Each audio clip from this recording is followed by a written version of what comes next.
তারেক রহমানের আগামী দিনের আশা, চিন্তা, ভাবনা যে একটি নিরাপদ বাংলাদেশ এবং মানুষের নিরাপত্তা দিতে চাচ্ছেন, ঘুষ, দুর্নীতি, সন্ত্রাস, দখল, চাঁদা এবং মাদককে একেবারে ফুল স্টপ দিতে চাচ্ছেন, থামিয়ে দিতে চাচ্ছেন।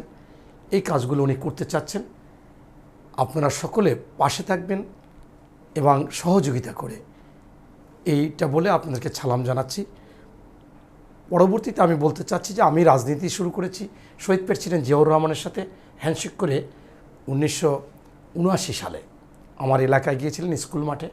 সেই থেকে আমি এক রাখাল রাজাকে দেখে পাগল হয়ে গেছি। আমার কথা ছিল যে আমি মুকুট পরিহিত এক রাজাকে দেখব। এই জন্য সবাই আগে গিয়ে দাঁড়িয়েছিলাম। পরে দেখলাম যে না, মুকুট পরিহিত রাজা না। সেইটা দেখে আমি তখন থেকে এই বিএনপি পাগল। আজকে যে বিষয়টা, ইস্যুটা অবশ্যই আলোচনা বা সংসদেই সমাধান হওয়া উচিত।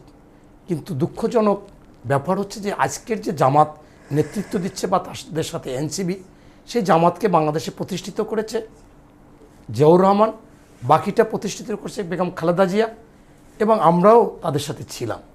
কিন্তু সেই সময়ের জামাত যে জিনিসগুলোকে মেনে জনগণকে শান্ত রেখে তাদের যে দেশের জন্য যে তাদের কৃতজ্ঞতা বা তাদের বিরোধিতা ছিল, কৃতজ্ঞতা ছিল না, যে কাজগুলো করেছে সেটা কিন্তু সবসময় তারা একটা নমনীয় ছিল।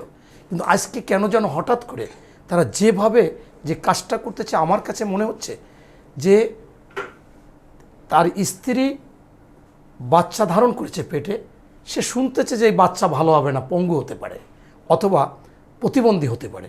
সেই জন্য বাচ্চাসহ তার স্ত্রীকে যদি মেরে ফেলতে চায়, তাকে তো একটা সময় দিতে হবে।